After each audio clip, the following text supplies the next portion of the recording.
자, 오늘은 그 짐승과 용의 심판 이 내용을 같이 공부해 보도록 하겠습니다. 19장, 20장 내용인데요.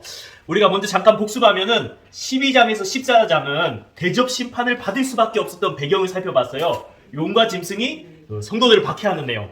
그리고 15장, 16장은 7 대접 심판이 이루어지고 마지막 7 대접이 부어질 때 바벨론이 심판받죠. 그리고 17장에서 18장까지는 그 바벨론 심판에 대해서 자세하게 다시 한번 설명을 했고요.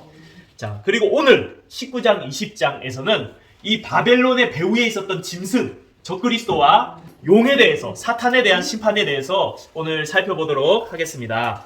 자, 그래서 19장 내용은 뭐냐면 허다한 무리들이 하나님을 찬양하는 내용하고 그리고 짐승의 심판의 내용이 나오고 있어요. 이 두 가지 내용 19장 먼저 살펴보겠습니다. 자, 먼저 1절 말씀 우리 같이 한번 읽겠습니다. 1절입니다. 시작. 이일 후에 내가 들으니 하늘에 허다한 무리의 큰 음성 같은 것이 있어 이르되 할렐루야 구원과 영광과 능력이 우리 하나님께 있도다. 아멘. 이일 후에는 바로 앞의 내용인데 바벨론이 멸망하고 사람들이 탄식하는 이야기가 있었죠. 그 탄식 후에 허다한 하늘의 무리들, 엄청 많은 사람들이 큰 소리로 외치는 찬양 소리가 들리는 거예요.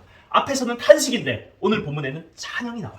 자, 이 허다한 무리는 누구냐면은 성도들을 가르칩니다. 이 성도들이 하나님을 찬양하는데 뭐라고 찬양하냐면 할렐루야 이렇게 외치고 있어요. 할렐루야가 신약에서 오늘 계시록 19장에만 나와요. 할렐루야. 다른 데는 한 군데도 안 나와요. 신약에서는. 할렐루야가 나오는데 이 할렐루야가 무슨 뜻이죠? 하나님을 찬양하라 이런 뜻이죠. 그래서 이 할렐루야는 시편에서도 많이 사용되는데 환호성을 지르고 기뻐하며 감격하는 그 찬양의 표현이 할렐루야예요. 그래서 오늘 그 계시록에서도 할렐루야 라면서 감격하면서 허다한 무리들이 찬양하고 있습니다. 왜 이렇게 기뻐하면서 할렐루야라고 부를까요? 왜 그러냐면 그 뒤에 내용이에요. 구원과 영광과 능력이 하나님께 있도다. 권능, 능력을 가지고 우리를 구원하신 하나님께 영광과 찬양을 올려드립니다. 라고 이렇게 찬양하고 있는 거예요. 그래요. 하나님의 구원 때문에 감격하면서 오늘 찬양하는 것을 1절에서 볼 수 있습니다. 2절, 3절 말씀을 같이 읽겠습니다. 시작. 그의 심판은 참되고 의로운지라 음으로 땅을 더럽게 한 큰 음녀를 심판하사 자기 종들의 피를 그 음녀의 손에 갚으셨도다 하고 두 번째로 할렐루야 하니 그 연기가 세세토록 올라가더라. 아멘. 네.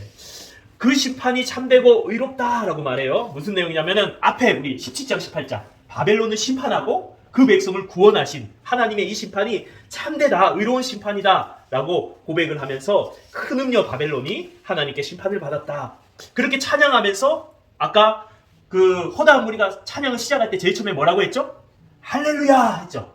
할렐루야 하면서 구원과 영광이 하나님께 있도다. 음녀를 심판했도다 하고 찬양을 마치면서 다시 한번 할렐루야 하면서 마치고 있는 오늘 찬양이. 그래서 앞뒤로 할렐루야가 두 번 딱 나와요. 신약에 한 번도 안 나오다가 이 본문에서 얼마나 구원의 감격이 큰지 할렐루야 할렐루야 하면서 찬양하는데 연기가 세세토록 올라간다. 그 연기가 이렇게 돼 있는데요. 원어 성경에 보면 지금 3절이에요. 그 연기가 아니고 그녀의 연기가 이렇게 됐어요. 그녀가 뭐냐면 음녀, 바벨론. 바벨론이 심판을 받아서 연기가 세세토록 영원토록 올라가는 걸 통해서 하나님의 영원한 심판이 음녀 바벨론에 임하게 되었고 그로 인해서 감격하면서 찬양하는 내용이 오늘 2절과 3절 내용입니다. 자, 그러면서 이제 4절에 이렇게 고백합니다. 4절 읽겠습니다. 시작. 또 24장로와 내생물이 엎드려 보좌에 앉으신 하나님께 경배하여 이르되 아멘 할렐루야 하니. 할렐루야 몇 번 나왔어요? 3번. 자, 앞에는 허다한 무리가 할렐루야 하나님 우리를 구원하시고 바벨론을 심판하셨습니다. 할렐루야 하면서 허다한 무리가 찬양을 했는데 그 찬양을 듣고 24장로 계시록 앞에 나왔죠? 그리고 네 생물이 그 찬양에 대한 화답으로 아멘 할렐루야 이렇게 하는 거예요. 네, 찬양이 지금 할렐루야가 막 넘쳐나고 있습니다. 그러면서 찬양을 화답하는 거예요. 자, 거기서 끝나는 게 아니고 5절에 또 이런 말씀이 나옵니다. 5절 읽겠습니다. 시작. 보좌에서 음성이 나서 이르되 하나님의 종들 곧 그를 경외하는 너희들아 작은 자나 큰 자나 다 우리 하나님께 찬송하라 하더라. 네.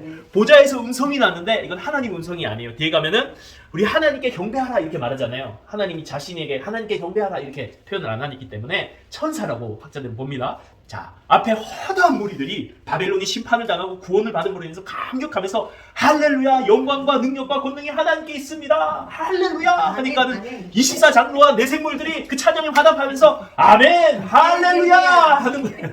그러니까 보좌에서 이야기하는 거예요. 하나님의 종들, 하나님의 경외하는 자들아, 큰 자나 작은 자나 모두 하나님께 찬양을 돌려라. 그러면서 찬양을 초청하는 거예요.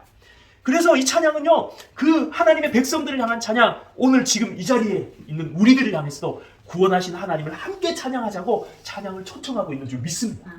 그래서 우리도 가만히 있을 수 없죠. 우리도 이 찬양의 초청에 응하여서 함께 구원하신 하나님을 찬양해야 돼요. 영광 영광 할렐루야, 영광 영광 할렐루야, 아멘. 영광 영광 할렐루야, 곧 승리하리라. 할렐루야, 아멘. 우리도 천사들하고 같이 찬양을 했습니다. 네, 화답하면서 이렇게 구원에 대한 감격의 찬양이 1절부터 5절까지 쫙 나오고 있어요. 얼마나 감격스럽겠습니까? 실제 이 순간에 우리가 맞이한다면. 그렇게 찬양을 한 후에 6절에 1절에서 5절은 구원하신 하나님을 찬양한다면, 이제 6절에서 10절도 찬양인데 어린 양의 혼인 잔치가 가까이 왔음을 찬양해요. 자, 그럼 6절부터 한번 두 번째 찬양을 살펴볼게요. 6절 읽겠습니다. 시작. 또 내가 들으니 거대한 무리의 음성과도 같고 많은 물소리와도 같고 큰 우레소리와도 같은 소리로 이르되 할렐루야, 주 우리 하나님 곧 전능하신 이가 통치하시도다. 아멘. 할렐루야 몇 번 나왔어요? 네 번째. 신약에 한 번도 안 나오다가 이 본문에서만 연속 네 번이 나오고 있어요. 하나님을 향한 찬양의 감격이 정말 터져 나오는 그런 본문입니다. 자, 여기서 보니까 또 내가 들으니 다른 음성이 또 들린 거예요. 허다한 물의 음성, 많은 물소리, 파도소리 같은 많은 물소리, 그리고 우레소리, 번개소리, 천둥소리 같은 소리, 그와 같이 큰 소리로 뭐라고 말하냐면 할렐루야 하면서 주 우리 하나님 전능하신 이가 통치하시도다, 이렇게 고백합니다. 자, 하나님 얼마나 기뻐하실까요? 이 감격스러운 찬양들 가운데. 자, 근데 그 찬양의 내용이 이번엔 뭐예요? 하나님이 통치하신다. 하나님이 통치 안 하신 적이 있었나요? 없었죠. 과거에도 통치하셨고 지금도 통치하시지만 이 말은 마지막 때에 하나님의 통치가 완전히 이루어진다. 하나님의 나라가 완전히 완성되어져서 완전한 하나님 나라를 이룰 것을 감격하면서 드리는 찬양인 거예요.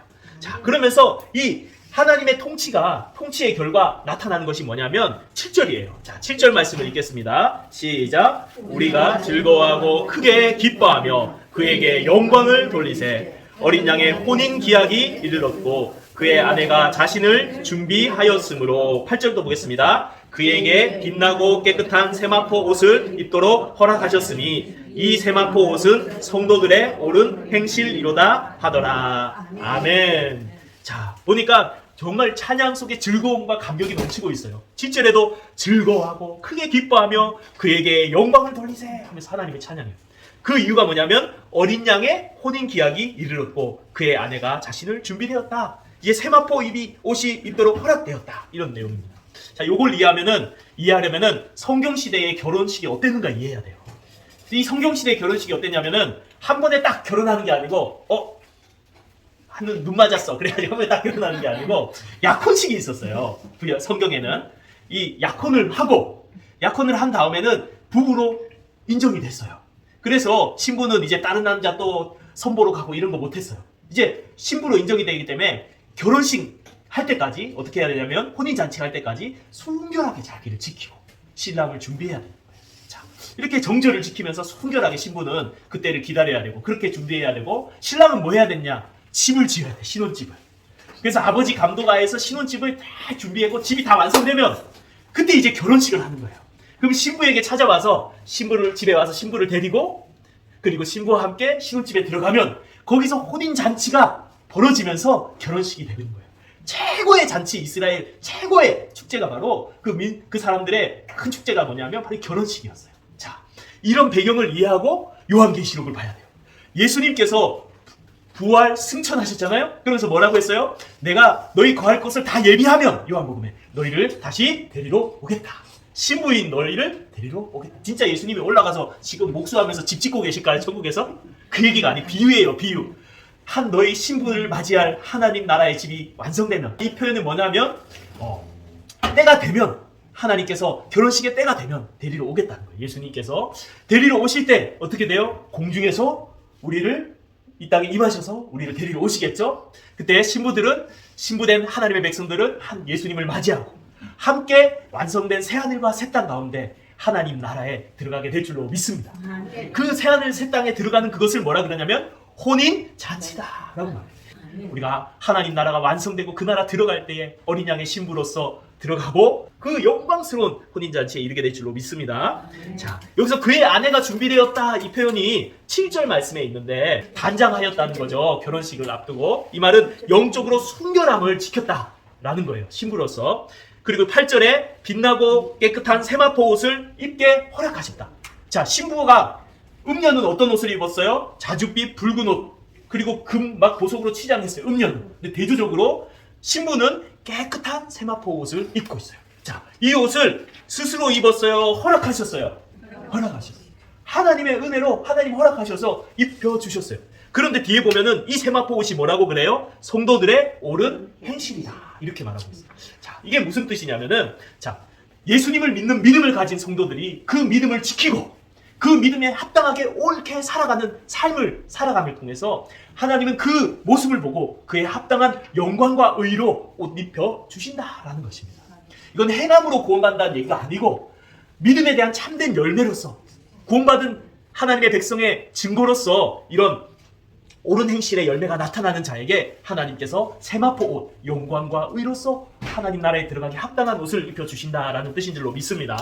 자, 이제 9절 말씀 넘어갈게요. 9절 시작. 천사가 내게 말하기를 기록하라. 어린 양의 혼인잔치에 청함을 받은 자들은 복이 있도다 하고 내게 말하되 이것은 하나님의 참되신 말씀이라 하기로. 여기 천사가 나오는데 이 천사가 누구예요?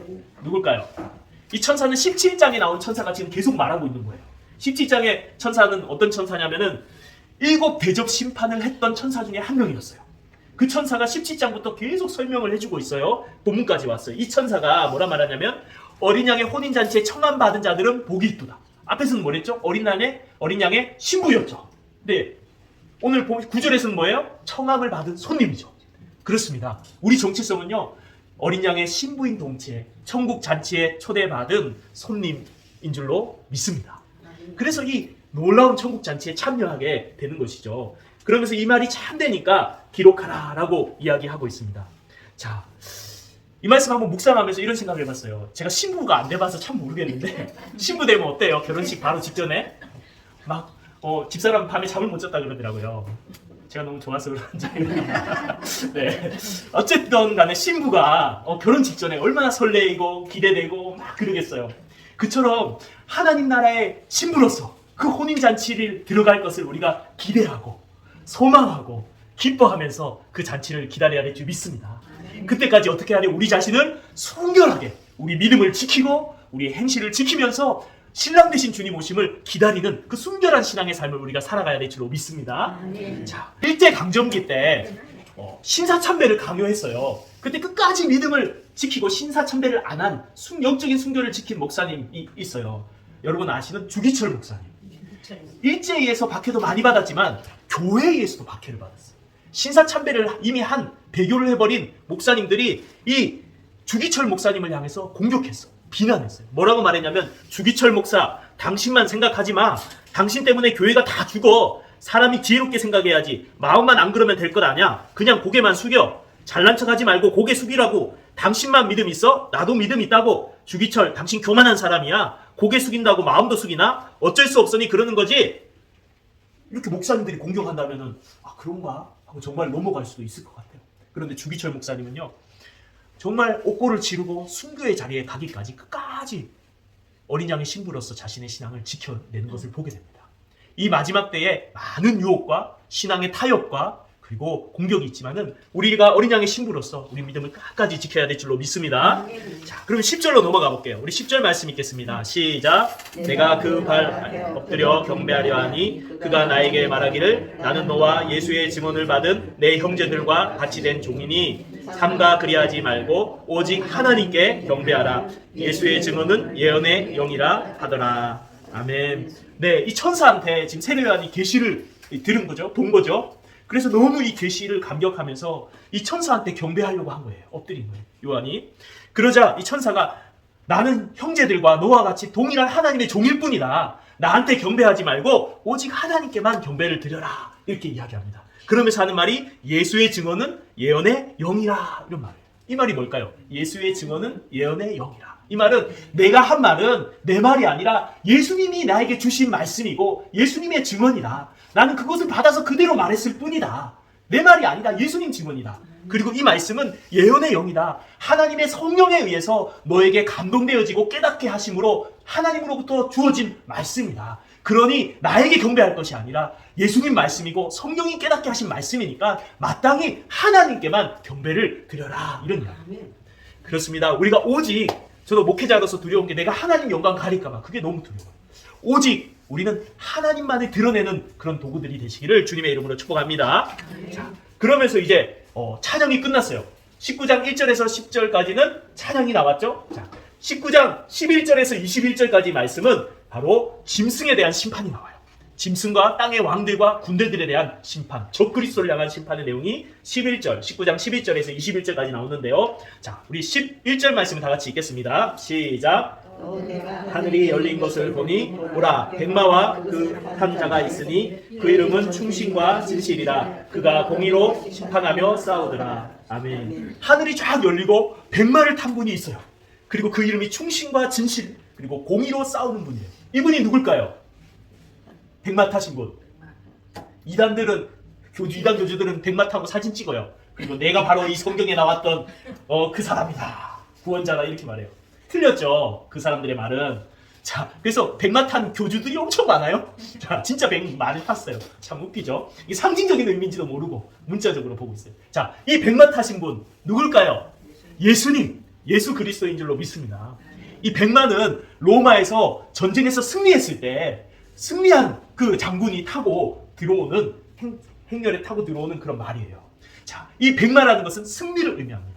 예수 그리스도께서 이 짐승과 적그리스도와 싸워 이기실 줄로 믿습니다. 그러면서 그 이름이 뭐라고요? 충실과 진실 그리고 공의로 심판하는 자.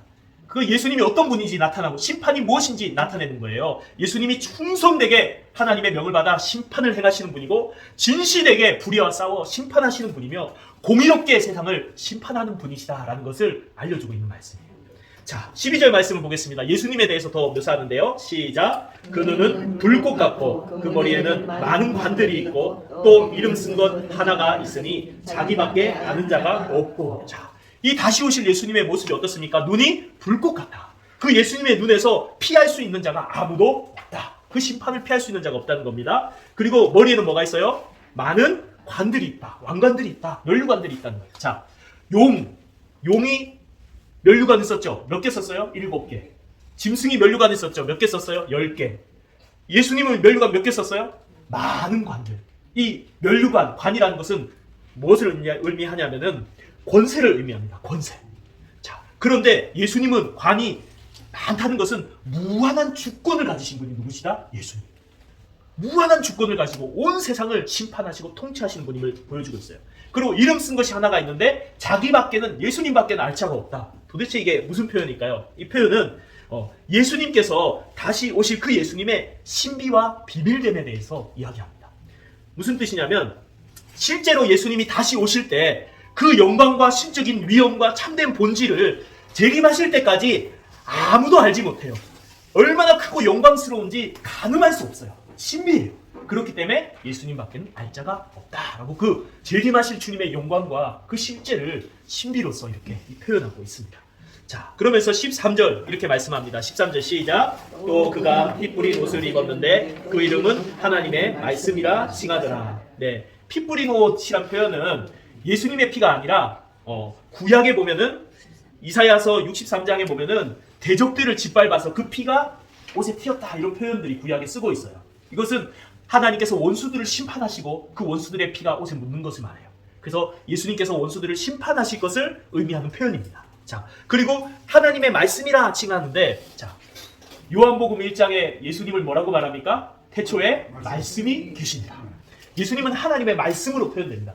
이 요한복음에서 하나님의 말씀이신 예수님은 세상을 창조하시고 구원하시는 복음을 전해주시러 오신 말씀이었지만, 이 요한계시록에 하나님의 말씀으로 오신 예수님은 하나님의 말씀으로 세상을 심판하실 분으로 오시는 그런 의미에서 하나님의 말씀이신 것입니다.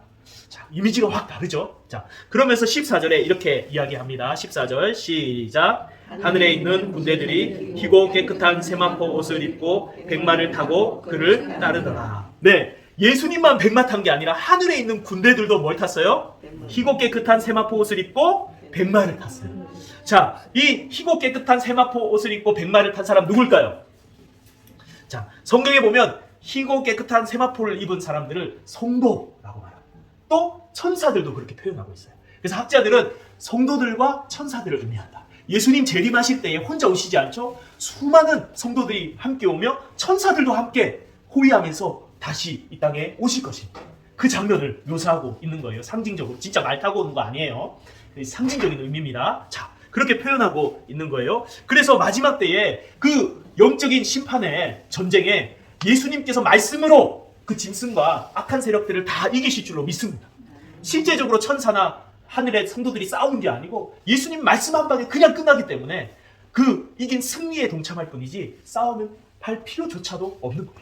그래서 마지막 때 오실 그런 모습을 이렇게 표현하고 있는 겁니다. 자, 15절 말씀 우리 읽겠습니다. 15절 시작. 그의 입에서 예리한 검이 나오니 그것은 만국을 치겠고 친히 그들을 철장으로 다스리며 또 친히 하나님 곧 전능하신 이의 맹렬한 진노의 포도주를 밟겠고. 자, 예수님의 입에서 예리한 검이 나온대요. 진짜 칼이 나온다는 게 아니라 상징적인 의미죠. 말씀의 검으로 그 말씀이 권세 있는 칼과 같이 악인들을 심판하고 죽게 할 것이다 라는 것입니다. 자, 그리고 철장으로 다스리며, 이 철장은 양들 지킬 때 쓰는 쇠막대기를 했죠. 그걸로 짐승들을 물리치는 표현을 철장으로 다스린다 라는 표현을 써요. 그래서 심판을 의미하고요. 포도주 틀을 받는 거 우리 많이 나왔죠. 포도주가 터지는 장면이 마치 심판하고 피가 터지는 장면처럼 심판을 의미합니다. 예수님께서 마지막 때에 적그리스도와 그 모든 대적들을 심판하실 것이다 라는 표현이에요.